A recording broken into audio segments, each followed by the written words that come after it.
তাদেরকে জাস্ট হাসতে হাসতে বলছি যে আপনারা কি লাগেজ ব্যাগেজ গুছিয়েছেন, আপনাদের তো সেফ এক্সিট দরকার। সেখানে সেই অনুষ্ঠানে নাহিদ ইসলাম ছিলেন।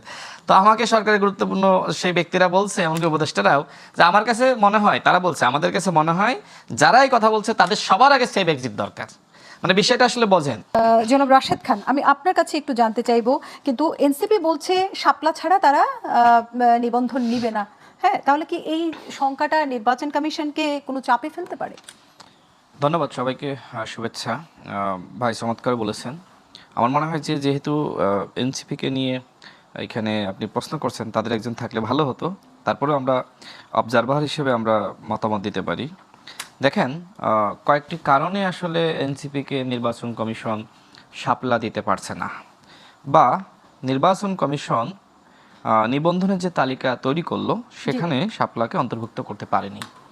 এর মূল কারণটা আপনাকে দেখতে হবে। দেখেন, আমাদের প্রধান উপদেষ্টার যেটা আসলে প্রতীক লোগো, সেখানে দেখবেন আপনার শাপলা। এছাড়া প্রেসিডেন্ট, তার লোগো, সেখানেও শাপলা। আপনি আর্মড ফোর্স ডিভিশন এএফডি, সেখানেও দেখবেন শাপলা আছে। বাংলাদেশ আর্মি, সেখানেও শাপলা আছে। বাংলাদেশ নেভি, সেখানেও শাপলা আছে। বাংলাদেশ এয়ারফোর্স, সেখানেও শাপলা আছে। ন্যাশনাল পার্লামেন্ট, সেখানেও শাপলা আছে। অর্থাৎ শাপলা এক ধরনের জাতীয় প্রতীক। জি, ইভেন আমাদের কয়েনের মধ্যেও কিন্তু শাপলা। এটাই বলতেছি, শাপলা জাতীয় প্রতীক। এখন আমি জানি না আসলে এনসিপি তারা এই প্রতীক পাওয়ার আগেই কেন আসলে তারা প্রচার করা শুরু করলো। দেখেন, এর আগে নাগরিক ঐক্য এবং বাংলাদেশ কংগ্রেস, এই দুটি দল তারাও শাপলা চেয়েছিল, কিন্তু নির্বাচন কমিশনের পক্ষ থেকে তাদেরকে শাপলা দেওয়া হয়নি এবং বলা হয়েছে যে এই কারণে শাপলা দেওয়া যাচ্ছে না।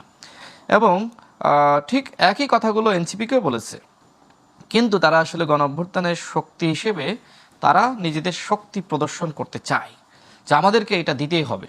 মানে রবিউল ভাই যেটি বললেন যে একদিকে আপনি বলছেন নির্বাচন কমিশনের স্বাধীনতার কথা, অন্যদিকে আপনি নির্বাচন কমিশনকে বাধ্য করছেন আপনার যেটা দরকার সেটা আপনাকে নিতেই হবে, না দিলে তাদেরকে নানানভাবে বিতর্কিত করবেন। এটা আসলে নির্বাচন কমিশনের স্বাধীনতার উপরে হস্তক্ষেপ। দেখেন, আমাদের দল যখন আমরা নিবন্ধন পাই, আমাদের দলের বর্তমান যে প্রতীক সেটি হলো ট্রাক প্রতীক। তো স্বাভাবিকভাবে এই প্রতীক আমরা তো নিতে চাইনি। এখন মন্দের ভালো হিসেবে এই প্রতীক আমরা গ্রহণ করেছি। আমরা যে প্রতীক চেয়েছিলাম সেই প্রতীক নির্বাচন কমিশনের যে তালিকা সেই তালিকার মধ্যে ছিল না, যে কারণে আমরা বাধ্য হয়ে কিন্তু নির্বাচন কমিশন আমাদেরকে বলল যা আছে এর মধ্য থেকে আপনাদেরকে সিলেক্ট করতে হবে। আমরা একটি নিয়েছি এবং প্রত্যেকটা দল যারা অভ্যুত্থানের পরে বা অভ্যুত্থানের আগে নিবন্ধন পেয়েছে তারা এইভাবেই নিয়েছে। এনসিপির যেহেতু আমার কাছে মনে হচ্ছে যে ভিন্ন কোনো উদ্দেশ্য থাকতে পারে, এই জন্য অবশ্যই তাদের শাপলার কাছাকাছি কোনো প্রতীক দেওয়া যায় কিনা সেটি ভেবে দেখা দরকার। যেমন শাপলার কলি প্রতীক তাদেরকে দিতে পারে, তাহলে আবার যে জাতীয় প্রতীকের সাথে সাংঘর্ষিক হবে না বা নানান ধরনের বিতর্ক সেটি হবে না। নির্বাচন কমিশনকে এই বিষয়ে আমি মনে করি সফট হওয়া দরকার। শাপলার কলি এই প্রতীকটা দেওয়া যায় কিনা সেটি নিয়ে ভাবতে পারে। এটা আমার কাছে মনে হয়েছে শাপলার কলি, অর্থাৎ যেটাকে আমরা বলি কলি, শাপলার কলি, সেটা তাদেরকে দেওয়া যেতে পারে। এখন এই বিষয়ে যদি এনসিপি সম্মত হয় ভালো, তবে এই বিষয়ে এনসিপির উচিত হবে এইভাবে যদি তারা রাজনীতি করতে চায় জোর জবরদস্তি করে, তাহলে আসলে ঠিক হবে না। আমার মনে হয় এনসিপিকে নিয়ে বা তাদের প্রতীক নিয়ে এত কথা বলা ঠিক না। আর কোনো যদি প্রশ্ন থাকে আপনি সেই প্রশ্ন করতে পারেন। আপনার সদস্য আছে নির্বাচন কমিশনার বৃন্দ, তারাও কিন্তু দলগুলোর মতামতের প্রেক্ষিতেই তাদেরকে নির্বাচন করা হয়েছে। এবং আমি যতটুকু জানি যে এক্ষেত্রে আসলে বিএনপি, জামাত এবং এনসিপির মতামতকে গুরুত্ব দেওয়া হয়েছে, যেটা আমরা সবসময় দেখি যে জাতীয় ঐক্যমত্য কমিশনে সেখানে তিনটা দলকে সবসময় গুরুত্ব দেওয়া হয় এবং এই তিনটা দলের সবসময় তিনজন করে বৈঠকে রাখা হয়েছে। বাকিদের আপনাদেরকে তো আমরা দেখেছি যে আমাদেরকে তো, মানে যেটা আমি বললাম যে এই তিনটা দলের আপনার 9জনকে সামনে চেয়ার দিতে হবে এবং সেটা এক পাশে 9জনকে দিতে হয়েছে। বাকি অন্য যে দলগুলো তাদেরকে বিভিন্ন জায়গায়, কখনো আমাকে এই টেবিলে, কখনো ওই টেবিলে, আমাদের একজন করে সামনে, মানে অন্য দলগুলোর একজন করে সামনে, আর বিএনপি, জামাত, এনসিপির সেখানে 3জন করে সামনে রাখা হয়েছে। এমনকি এই যে জাতিসংঘ সফরে গেল সেখানেও একই অবস্থা। সেখানে প্রথমত বিএনপিকে গুরুত্ব দিয়ে 2জন নিল, এবার এনসিপি এবং জামাত বলল যে আমরা যাব না, আমাদেরকে অবমূল্যায়ন করা হয়েছে। ঐক্যমত্য কমিশনে আমাদেরকে যেভাবে সম্মান দেওয়া হয় একই ধরনের সম্মান দিতে হবে। তখন সরকার বাধ্য হয়ে তাদেরকেও আরও একজনকে অ্যাড করলো, অর্থাৎ বিএনপি, জামাত, এনসিপিকে সমমূল্যায়ন করে জাতিসংঘ সফরে নিয়ে যাওয়া হয়েছে। যেটি ভাই বললেন যে এনসিপির মতন দল তারা কিভাবে আসলে এই 3 নাম্বার পজিশনটা তারা আসলে নিয়ে নেয়। তো এই কারণে মূলত যেহেতু শুরু থেকে তারা সরকারের কাছে নানানভাবে প্রায়োরিটি পাচ্ছে, এই জন্য এই প্রতীক নিয়েও তারা চায় তারা যা চাচ্ছে সেটি দিতে হবে। তো আমি আগেই বলেছি যে শাপলার কলি দিয়ে হলেও এই বিষয়টা মীমাংসা করা দরকার, এবং আমার কাছে মনে হয় যে এনসিপিও এটা মেনে নিবে। মোটামুটি তারা শাপলা চায়, তো শাপলার কলি এটাও তো আসলে শাপলার মতনই, এইটা তাদের দিয়ে দেওয়া যেতে পারে। আরেকটা জিনিস খেয়াল করেন, আপনি প্রশ্ন করবেন কিনা জানি না, আমি বলে রাখি। দেখেন, নির্বাচন কমিশনের উপর মানুষের আস্থা কিভাবে থাকবে যেখানে সরকারের উপরেই অনাস্থা সৃষ্টি করা হচ্ছে, তাই না? এই যে যারা এই উপদেষ্টাদেরকে নিয়োগ দিয়েছে, আমরা চিনি, সবাই জানি, ওই সময়কার বৈষম্য বিরোধী ছাত্র আন্দোলনের 6 জন যে লিয়াজু কমিটির সদস্য ছিল, তারা কিন্তু এক ধরনের ভাইবা নিয়ে এই উপদেষ্টাদেরকে নিয়োগ দিয়েছে। এবং সেই লিয়াজু কমিটি আবার গঠন করেছিলেন সাবেক উপদেষ্টা নাহিদ ইসলাম, বর্তমানে তিনি এনসিপির আহ্বায়ক। দেখেন, তিনি হঠাৎ বললেন যে সরকারের উপদেষ্টারা তারা নাকি সেফ এক্সিট চায়। এখন কোন উপদেষ্টারা? 2 জন ছাত্র উপদেষ্টা বাদে বাকিরা চায়, নাকি আসলে এই 2 জন ছাত্র উপদেষ্টা মানে তারাও আসলে এর সাথে আসলে ইনক্লুডেড? আমরা জানি না, তাকে জিনিসটা ক্লিয়ার করা দরকার। এবং এর প্রেক্ষিতে এখন সিনিয়র উপদেষ্টারা, মানে বয়স্ক উপদেষ্টা যারা, তারা আবার বলছে যে নাহিদ ইসলামকে এই বিষয়টি ক্লিয়ার করতে হবে, এবং তারা বলছে যে আমরা এমন কোনো অপরাধ করি নাই যে আমাদেরকে আসলে সেফ এক্সিট নিতে হবে। গতকাল একটি অনুষ্ঠানে সরকারের গুরুত্বপূর্ণ কয়েকজন উপদেষ্টা ছিল, অন্যান্য ব্যক্তিরা ছিল, তো আমি তাদেরকে জাস্ট হাসতে হাসতে বলছি যে আপনারা কি ব্যাগেজ গুছিয়েছেন? আপনাদের তো সেফ এক্সিট দরকার। সেখানে সেই অনুষ্ঠানে নাহিদ ইসলাম ছিলেন। তো আমাকে সরকারের গুরুত্বপূর্ণ সেই ব্যক্তিরা বলছে, এমনকি উপদেষ্টারাও, যে আমার কাছে মনে হয়, তারা বলছে আমাদের কাছে মনে হয় যারা এই কথা বলছে তাদের সবার আগে সেফ এক্সিট দরকার। মানে বিষয়টা আসলে বোঝেন। আমার কাছে যতটুকু তথ্য আছে সেই তথ্য বলে যে এই যে সিনিয়র উপদেষ্টারা, তারা দুর্নীতি করে নাই, তাদের বিরুদ্ধে কোনো অভিযোগ আপনি গণমাধ্যমে পেয়েছেন যে ডক্টর মোহাম্মদ আসিফ নজরুল তিনি এই অন্যায় করেছেন, অপরাধ করেছেন, দুর্নীতি করেছেন, বা আমাদের ওয়াহিদুদ্দিন মাহমুদ সাহেব এই অন্যায় করেছেন, দুর্নীতি করেছেন? কিন্তু ছাত্র উপদেষ্টাদের নিয়ে নানান ধরনের অভিযোগ অনুযোগ আছে, এমনকি নাহিদ ইসলামকে নিয়েও আছে। তার মানে কি, সেভ এক্সিট এই উপদেষ্টারা কেন নেবেন যারা অন্যায় করেন না, দুর্নীতি করেন না? মূলত আমার কাছে মনে হচ্ছে যে এনসিপির সাথে উপদেষ্টাদের একটি জায়গায় দ্বন্দ্ব তৈরি হয়েছে, সেটা হলো নির্বাচন। এনসিপির একজন নেতা সার্জিস বলেছিল যে ডক্টর মোহাম্মদ ইউনূসকে 5 বছর ক্ষমতায় থাকা দরকার। তার মানে এনসিপির কল্পনা ছিল যে 5 বছর ডক্টর মোহাম্মদ ইউনূসের সরকার ক্ষমতায় থাকবে, আর এর মাঝখানে তারা দলটা গুছিয়ে নেবে এবং পরবর্তীতে তারা আবার ক্ষমতায় যাবে।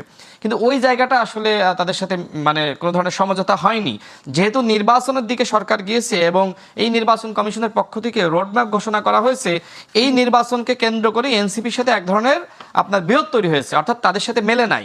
এই যে আপনার সাথে মেলে নাই, মতামত আপনার সাথে একমতের জায়গায় আসে নাই, যে কারণে আপনি এই উপদেষ্টাদের প্রতি মানুষের অনাস্থা সৃষ্টি করছেন। আপনি বলছেন যে তারা নাকি সেফ এক্সিট চায়। তো আপনি যেহেতু বলেছেন নাম বলেন, আপনি যদি নাম বলতে না পারেন, এই সিনিয়র উপদেষ্টারা তারা তো চ্যালেঞ্জ দিয়েছে নাহিদ ইসলামকে।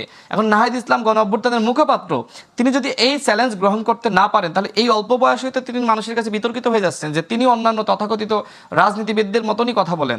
আরেকটি বিষয় বলে, যেটি আপনি শুরুতে বলেছিলেন, দেখেন জামাতের একজন আপনার নায়েবে আমির তাহের সাহেব, তিনি বললেন যে উপদেষ্টাদের কণ্ঠ আমাদের কাছে রেকর্ড করা আছে। তার মানে কি, উপদেষ্টারা বিভিন্ন প্রয়োজনে যখন তাদেরকে ফোন দিয়েছে, জামাতে ইসলাম তাদের কথাগুলো রেকর্ড করে রেখেছে। What is this? এখন রাজনীতিতে কি আসলে এটা হইতে পারে? অন্তর্বর্তীকালীন সরকার বিএনপির সাথে কথা বলে, আমাদের সাথে কথা বলে, আপনার জামাতের সাথে কথা বলে। এখন একজন উপদেষ্টা একটা প্রয়োজনে আমাকে ফোন দিয়েছে, একটা জিনিস আলোচনা করেছে, আর আমি তার কথাগুলো রেকর্ড করে রাখবো, আবার হুমকি দিব? এটা তো আসলে হইতে পারে না, এটা গণতন্ত্রের ভাষা না। তো সব মিলে আমার কাছে মনে হচ্ছে যে এই যে যারা একটা সময় আমি আসলে জামায়াতের আমির কিন্তু বলেছে যে নীল নকশা নির্বাচন করতে চায় উপদেষ্টারা। এইটা নিয়ে আমরা আবারও একটু ফিরে আসি। জামায়াতের ইসলামের নায়েবে আমির সৈয়দ আব্দুল্লাহ বলেছেন যে অন্তর্বর্তী সরকারের কয়েকজন উপদেষ্টা একটি বিশেষ দলের পক্ষে প্রশাসনকে ব্যবহার করে নীল নকশা নির্বাচন আয়োজনের ষড়যন্ত্র করছেন। আসলে উনি এই যে কথাটা বলেছেন, এটা আসলে কিসের ভিত্তিতে, মানে এই হুঁশিয়ারিটা আসলে কিসের জন্য, বা কাদেরকে? এই সরকারের বেনিফিশিয়ারি জামাত এবং বিভিন্ন বিশ্ববিদ্যালয়ে ভিসি নিয়োগ, ডিসি নিয়োগ, বিভিন্ন জায়গায় তারা নিয়োগ দিয়েছে নিজেদের লোককে।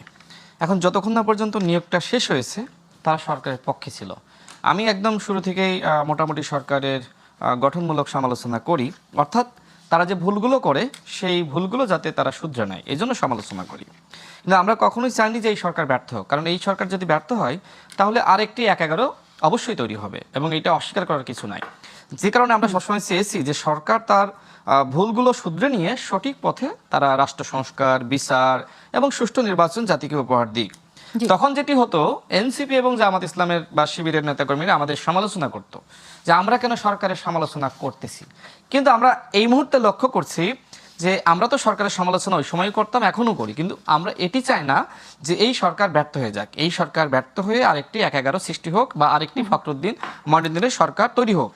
তো যে কারণে আমরা সবসময় সরকারের পক্ষে বলেছি, কিন্তু সরকারের ভুলগুলো নিয়ে সমালোচনা করেছি। কিন্তু এখন হঠাৎ করে দেখছি এনসিপি, যে এনসিপির ঘনিষ্ঠ এই সরকার এবং এনসিপির ওই সময়কার নেতৃবৃন্দরা যারা বৈষম্য বিরোধী ছাত্র আন্দোলনের নেতা ছিল, তারাই তো সরকার গঠন করেছে এবং প্রধান উপদেষ্টা নিজেই সেটি স্বীকার করে নিয়েছেন যে ছাত্ররা আমাদের নিয়োগকর্তা। এবং ছাত্র মানে কি বিএনপির ছাত্র দল নাকি? ছাত্র মানে কি গণ অধিকার পরিষদের ছাত্র অধিকার পরিষদ নাকি? সেই ছাত্ররা মানে বৈষম্য বিরোধী ছাত্র আন্দোলনের নেতারা, এবং এই বৈষম্য বিরোধী ছাত্র আন্দোলনের নেতারা এবং এই যে জাতীয় নাগরিক কমিটি, এই দুইটা সংগঠন মিলে পরবর্তীতে এনসিপি গঠিত হয়েছে। তার মানে কি? তার মানে অন্তর্বর্তীকালীন সরকার এনসিপির সরকার, অর্থাৎ এই মুহূর্তে ক্ষমতায় রয়েছে এনসিপি। যদিও এনসিপি এখন এটা স্বীকার করে না। দেখেন, নাহিদ ইসলামের যে বক্তব্য, সেই বক্তব্যে তিনি স্পষ্ট করেছেন যে আমরা কতিপয় উপদেষ্টার উপরে এবং সিভিল সোসাইটি যারা রয়েছে, যাদেরকে আমরা উপদেষ্টা বানিয়েছি, তাদের উপর আস্থা রেখে আমরা ভুল করেছি, আমরা প্রতারিত হয়েছি। তো আমরা তো ওই সময় বলেছি যে এই এনজিও ব্যক্তিত্ব বা শিক্ষক, এদেরকে নিয়ে সরকার গঠন করলে আপনি কোনোভাবেই সফল হতে পারবেন না। তখন আমাদেরকে বলেছেন জুলাই গাদ্দার। ঠিক সেই আপনারা এখন বলছেন যে এই উপদেষ্টারা নাকি সেফ এক্সিট চাই, নাহিদ ইসলাম। মূলত আমি আগেই ক্লিয়ার করেছি তাদের সাথে এখন বনাবনি হচ্ছে না, নির্বাচন নিয়ে এক ধরনের মতপার্থক্য তৈরি হয়েছে। এই জন্য তাদের নিয়োগকৃত এই উপদেষ্টাদেরকে তারা এখন বিতর্কিত করছে এবং তারা চাচ্ছে এই সরকার ব্যর্থ হোক। এবং জামাতের যে কথা বললেন, জামাত একইভাবে এনসিপি যেভাবে এই সরকারের বেনিফিশিয়ারি, এই সরকারকে সমর্থন দিয়েছে, ঠিক একইভাবে জামাতও সমর্থন দিয়েছে। সেই জামাতের একজন আপনার এত গুরুত্বপূর্ণ নেতা, যাকে আমরা দেখি ঐক্যমত কমিশনে তিনি নেতৃত্ব দেন, দেশের বাইরে গেলে নেতৃত্ব দেন, অর্থাৎ জামাতের আমিরের থেকেও আমার কাছে অনেকটা মনে হয় যে প্রভাবশালী নেতা এই আমাদের তাহের ভাই। তিনি বলেছেন যে ৪-৫ জন উপদেষ্টা একটি দলের সাথে হাত মিলিয়েছে। তো আপনাদের সাথে কোন কোন উপদেষ্টা হাত মিলিয়েছে? ৪-৫ জন বুঝলাম একটি দলের সাথে, বাকি যে ৪-৫ জন আছে, বাকি যে ১০-১২ জন আসে, সেটা ভাগ ভাগ করে আপনাদের পক্ষে কয়জন উপদেষ্টা আছে সেই নামগুলো আপনাদের বলতে হবে। একটু শেখ রবিউল আলম, আমি এটা একটু শেষ করে দিই। এবং দ্বিতীয়ত সবথেকে ভয়ঙ্কর বক্তব্য তিনি দিয়েছেন যে উপদেষ্টাদের তিনি কণ্ঠ রেকর্ড করে রেখেছেন। তার মানে তার সাথে যে কথোপকথন হয়েছে সেইটা, সেই কল রেকর্ড তিনি করে রেখেছেন। এটা কি অন্যায় না? প্রাইভেসি লঙ্ঘন না? আমি মনে করি তাহের সাহেব যে বক্তব্য দিয়েছেন, এই বক্তব্যের জবাবদিহিতা সরকারের উচিত হবে, উপদেষ্টাদের উচিত হবে তার কাছে চাওয়া। জনগণের ভোটের অধিকার সুরক্ষার জন্য কমিশনের ভূমিকাগুলো আরো কি শক্তিশালী করা সম্ভব? যদি হয় তাহলে সেটা কিভাবে করবেন? আমাদের ডক্টর মোহাম্মদ ইউনূস স্যার যেটি বলেছেন যে ইতিহাসের সেরা নির্বাচন আমাদেরকে উপহার দিতে চান, অবশ্যই সম্ভব। কিন্তু আমরা দলগুলো যদি মনে করি যে আমরা একে অপরকে ঘায়েল করব এবং আমরা কে কত পেশি শক্তি রয়েছে আমরা দেখাবো এবং আমরা ভোট কেন্দ্র দখল করবো, নানান ধরনের চিন্তাভাবনা থাকলে কোনোভাবেই এই নির্বাচন কমিশন বা সরকার চাইলেও কোনোভাবে সুষ্ঠু নির্বাচন উপহার দিতে পারবে না। কমিশনকে কি আরো একটু শক্তিশালী হওয়া যায় না? না, কমিশন, এই অন্তর্বর্তীকালীন সরকারের কমিশন তো অবশ্যই শক্তিশালী। কে বলেছে শক্তিশালী না?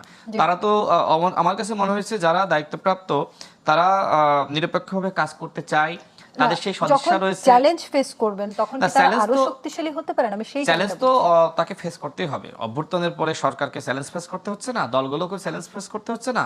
আমাদের ভিতরে কত মতপার্থক্য, এই মতপার্থক্যের সুযোগে তো আওয়ামী লীগ ফিরে আসার চেষ্টা করতেছে, ভারত নানান ধরনের চক্রান্ত করার চেষ্টা করতেছে, অর্থাৎ চ্যালেঞ্জ থাকবে।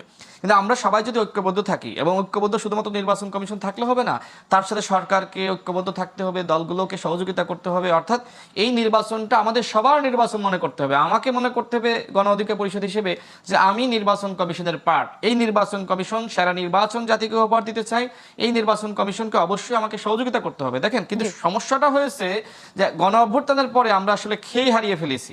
আমরা প্রত্যেকে মনে করছে আমাকে ক্ষমতায় যেতে হবে, জামাত মনে করছে আমাকে ক্ষমতায় যেতে হবে, বিএনপি তো বড় দল, স্বাভাবিকভাবে তারা ক্ষমতায় যাওয়ার অগ্রাধিকারে ১ নম্বরে রয়েছে, এবং এনসিপি মনে করছে আমাদের নেতৃত্বে গণ অভ্যুত্থান হয়েছে, সুতরাং আমরা যদি ক্ষমতায় না যেতে পারি তাহলে জামাত বিএনপিকে আমরা কেন ক্ষমতায় যেতে দিব? মানে বিষয়টা এরকম যে আমার খুব রাগ হয়েছে, সুতরাং রাগ হচ্ছে এই কারণে আমি সব ভাঙচুর করে ফেলাবো, আমি নির্বাচন হইতেই দিব না।